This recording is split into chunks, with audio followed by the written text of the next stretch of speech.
What's going on, everybody? It's me, nobody. It's Sunday, Game 7. Later today, Philadelphia 76ers against Toronto in Toronto. I don't know what to say. All I can say is that I believe that the Sixers is the better team. I think they got the better starting five. I think they got the better bench. But I truly believe that today will be the defining moment moving forward in Ben Simmons' career and Joel Embiid's career. And moving forward as to whether Jimmy Butler and Tobias Harris will be a 76er. But mainly when you talk about careers, I think that this will be a defining moment for Ben Simmons because let's be honest.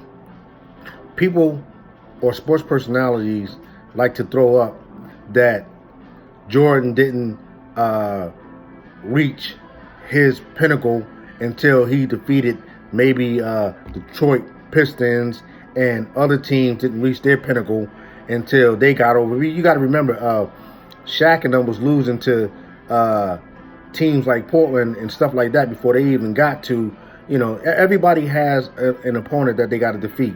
And look what just happened to the Houston Rockets. Harden and Chris Paul, they need another, figure. Because, you try to say what you say about Harden, but to be honest, they dealing with a team that's stacked. See? And back then, you didn't have stacked teams. Detroit Pistons made it look like a stacked team because they had Lambert, they had Isaiah, they had all these players. You know what I'm saying? Rodman and so forth and so on. But these were teams that, these were teams that drafted and did what it took to get these players a conventional and traditional way. Not these superstars jumping from team to team, stacking these teams.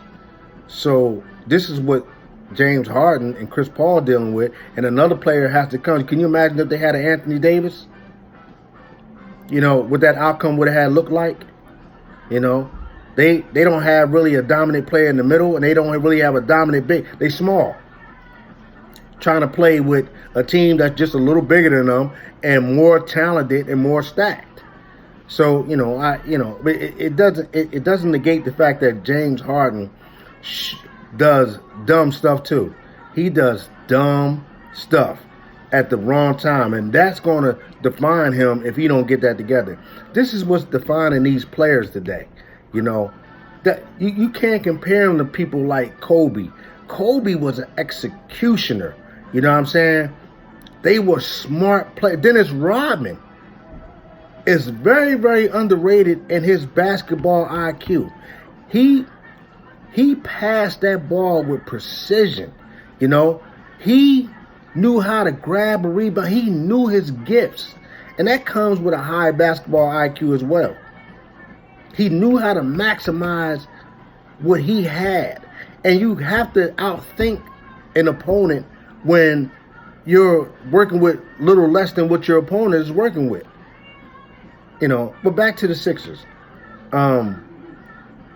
When you talk about what Jordan had to get over, you got to remember when Jordan made his debut in the playoffs, look what he did to Boston. Look at that 63 he dropped.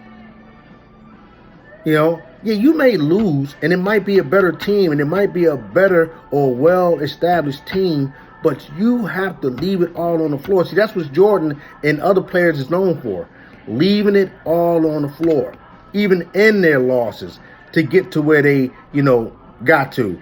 That's why everybody hammered LeBron in that a championship with the Heat against the Mavericks. Like LeBron just gave up. So I'm saying the key to the 76ers winning tonight is they got to lay it all on the floor, and they have to be smart. They have to play together. Sometimes they have to adopt Jimmy Butler's attitude when it comes to Brett Brown. Tell Brett Brown, man, shut up. I'm on the floor. I'm going to make it happen. Be it Ben Simmons, be it Embiid. Embiid has to limit his turnover ratio. Embiid has to realize that, man, if it ain't working for me, I'm going down in the paint, give me the ball, and I'm dominating. Simmons has to realize, man, I'm playing downhill to that basket every check. Kawhi Leonard ain't getting no rest. See, this is a smart basketball player. I watched the NBA championship. It was sort of like a mic up. Lakers against the Celtics. Kobe and Paul Gasol and them, and Derek Fisher and Lamar Odom and them. And when you watch that, Kobe literally coached that whole goddamn series on the floor. He told Pau, you got him. You just got to do this and do that. See, that's a high basketball IQ, right?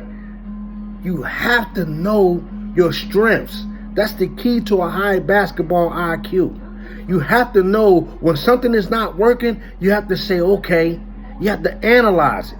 It's not something that you go over to the sideline and the coach points out to you. No, it's you playing the game. And it's something that you have to figure out in real time. And that's what makes a person exceptional in these games. So that's what the Sixers have to bring. And I'm looking forward to it. But you know, and I know, that me as being nobody, if they bring anything less than that, I will be back here posting another video.